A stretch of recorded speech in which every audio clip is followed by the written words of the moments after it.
Alright,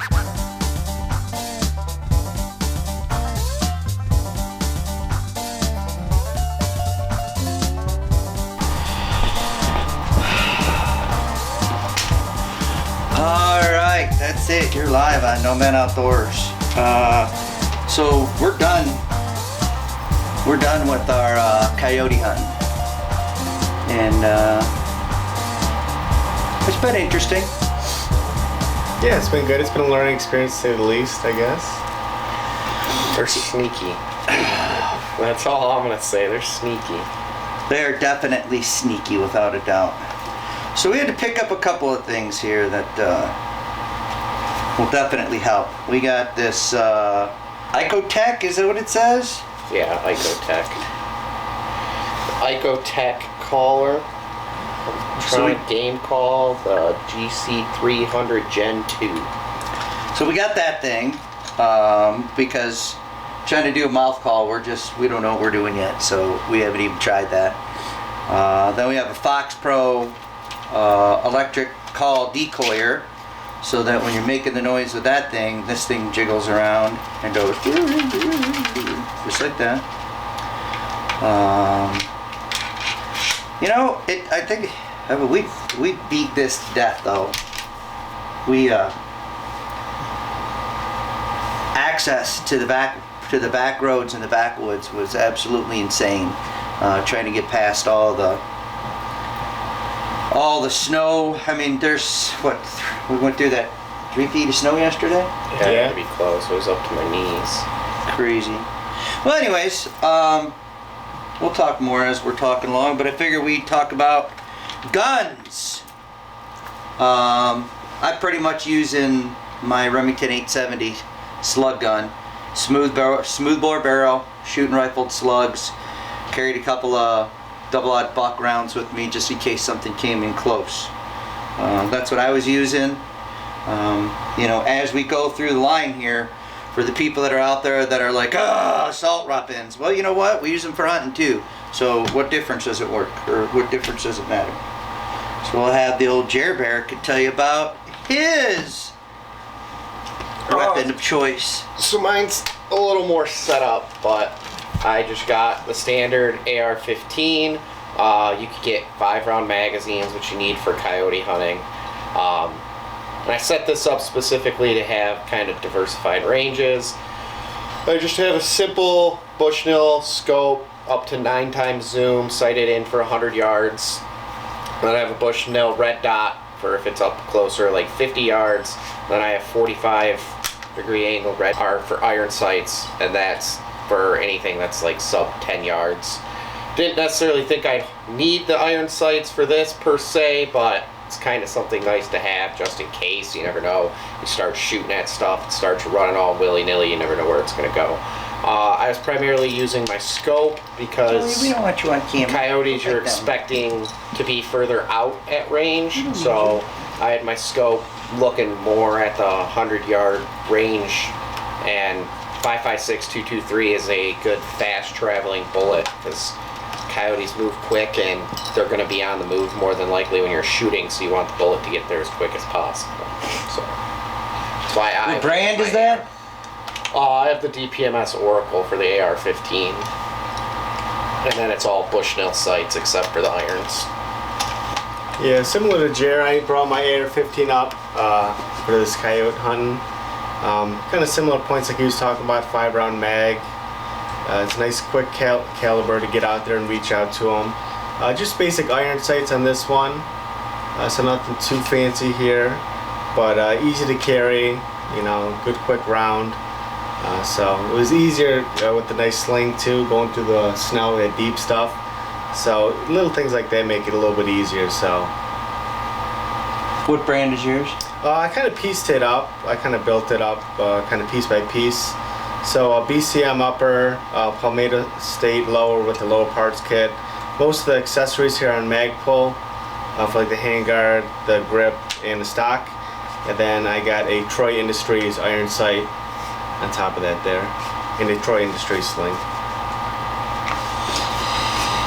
So we're learning as we go along. You know, It'd be different. It'd be way different if we had a couple of snowmobiles. The other hard part pull for us behind this cart. year was snow. And we don't know how the coyotes move through snow, where they're willing to move through snow, and like he said, there was an area we walked through the other day that's about 3 feet deep, like knee high, and like if a coyote heavy enough to sink into that, they would be fully submerged in that snow, so they're not necessarily gonna walk through that. So we're kind of more restricted to trails as well, and there's almost twice we set up, and then the next day we walk and we see tracks behind us, which was downwind, which we expected them to come from downwind, but we were putting our decoy 50, 60 yards in front of us, and we were thinking they were going to cut that 50 yards, so almost circle like right in front of us is kind of what we were thinking, and they were cutting it even further back, which kind of limits you, because the Fox Pro, we have the range on that got to be 60 to 75 yards. Yeah, I think it rated it at like 100 or something like that. But I found out that getting this thing to activate from further than 100 yards away was a little bit tricky. Maybe my batteries are going. I don't know. I'm not sure. So, but that made things difficult because you could only put the decoy that far out there, and coyotes are predator animals, so they naturally want to approach from downwind. So we were setting up so that they would still cut in front of us from downwind, but it wound up we needed to be even further, and there was just no feasible way to do it with our calls. And I don't know if that was just because of the trails or what. It's hard to say. Because it seemed like they were sticking to actual beaten down trails where they were only in a couple inches of snow. I'd say, 6 inches on those trails? Right. Path of least resistance, yeah. So it was, I think we still have a lot to learn about coyote hunting. You know, we got a couple of things that are important. You know, those coyotes, the coyotes are going to come in from downwind. They're nothing like hunting deer. They need to have some sort of motion to draw their attention. So you have the movable decoy. Then you have the electronic caller, so that you can reach out and see if you can get them to come in. But like Jerbear was saying, I think, you know, so we went out there the one night and we called, and then we went out there the next night and we saw tracks. Right. So we knew that we were calling them in, but trying to set up in the hardwoods, we're not hunting farm fields. We're not hunting big open tracks. Big open tracks. Big open tracks. And we're hunting in the woods and trying to find a natural clearing. Well, you know, unfortunately, we're trying to get the best view of the clearing that we can, but them coyotes were circling around through the hardwoods, and you know, they were circling like way behind us, like probably 200-300 yards behind us. Mm-hmm. And at that range, we wouldn't have been able to activate the movable decoy. We almost need a movable decoy that auto activates. Yeah, like kicks on every minute or so. That would probably make things easier, because then you can stick that way out in front of you. And you said that your this call is like 500 yards. I think they said something like that. So that would make things. Which this has a decoy attachment as well. I don't know where you put it on it, but it actually has a decoy attachment. Yeah. So we could even look at maybe getting the decoy for this for next year and then sticking it out there 300-400 yards. So when they do circle behind us, or behind the targets, it's still in front of us. Yeah. But it's also finding an open expanse that far. I mean, we were struggling to find areas where we could see over 100 yards. Yeah, that spot we were in last night, which there's no video because I forgot the video camera. So you'll see a blank screen, but the spot we were in last night was really thick. Right. That was a thick area. But that's right where that's where they were coming that's from. That's where the coyote tracks are coming out of. So I think they're down in the swamp hanging out and cutting out to the edges of the hardwoods to hunt the woodland critters. They're looking for like the squirrels, chipmunks, stuff like that. So they cut out of the swamp at night and try and catch that stuff.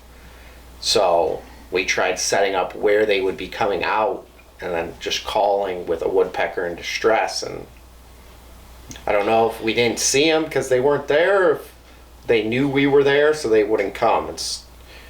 Coyotes are not like hunting a lot of other animals. They're very smart because they're predator animals. So you make a mistake and they're gone and you won't even know they were there. Yeah. If you're gonna venture into the woods, though, you need to get some snowshoes. Yeah. Yep. I was the only one with snowshoes, Yeah, and these guys were struggling. Once you get off the snowmobile trail, when you get off into the woods, Even in the snowshoes, he was sinking probably to mid-calf, but he would go to mid-calf and then we would go in his tracks all the way to knee. So it was probably up to our waist if we weren't behind him in the snowshoes. But, you know, due to the state of the world, snowshoes are sold out everywhere. Yeah. Everybody's out doing winter adventuring, which, hey, more power to you, get in the woods, but save some stuff for us. Yeah, save some gear. Some All of us right, need so that gear. we did that little bit of coyote hunting with the gray bear over by that That was off that over lake where we area. hunt, yeah. We don't like to Okay. tell everybody our secret spots because they follow us. That's why we figure there's so many hunters around us. They watch our videos Right. and figure out where we're at, and they want to meet us. So they just start hunting in the area. Who wouldn't? That's crazy. So it's a learning process for us. We're gonna, I don't know, I'm gonna do some more reading, some more YouTube videos, see what these guys say about coyote hunting. We know that the coyotes are up there, but you know, they say that you can hunt the coyotes from a tree stand, and maybe that might be not a half bad idea. Yeah, put someone further back, maybe have them set up Yeah. a tree stand and Get a better field of view. something. Yeah. So we'll give that, a whirl and see how it goes. The other thing is, I just don't know, like, it's like you said, learning more. Like, do they recognize tracks in the snow? Uh-huh. Because if they do, then they're seeing where we're walking and, like, piecing out just from there on. Good. They could. It's a learning process. Think of all the years it took to learn deer hunting to get to where you're at now. Now it's a Yeah. whole different critter. So, sure. A lot of learning to do. all right. Anything else? That's it. That's it. It was fun. Nice to be in the woods. Yeah, always. Different time of year. Yeah. That was the big thing we were looking at is you have April, you hunt your April, May, you hunt your turkeys, then October, November, you hunt deer, but then like from December all the way until April, May, there's nothing again. So that's like, Ice fishing is what Gray Bear would Yeah, say. ice Ice fishing. fishing. Ice fishing, that's fun. You notice that he's not here? That lazy ass is in Florida. In or out? Some outdoorsman he is. He's taking care of family stuff though. So I don't came think up for a bit. I don't think he would. I don't think he would have been able to hang with us. So what we were doing is we were walking the whole way. So we didn't, because You pretty couldn't much get all the woods are inaccessible. There, even if you could get back on the trails, there's nowhere to park once you're on the trail because it's only the trail that's clear. So we decided it was easier just to have somebody pull up, drop us off, and then we hoofed it. That was it. Yeah. Hoofing it all the way. Old school. Yeah. Yeah. All right. Got a lot of walking in. Peace out. See ya. Hey, if you know anything about coyote hunting, comment below. Let us know. Yeah, let us know. Give us a heads up. This turd over here. That's what are we calling him? Jay. Jaybird. Jaybird, blue jay, something to that effect. Yeah. But anyways, you might see him a little bit more in our videos. Peace out, guys. See ya.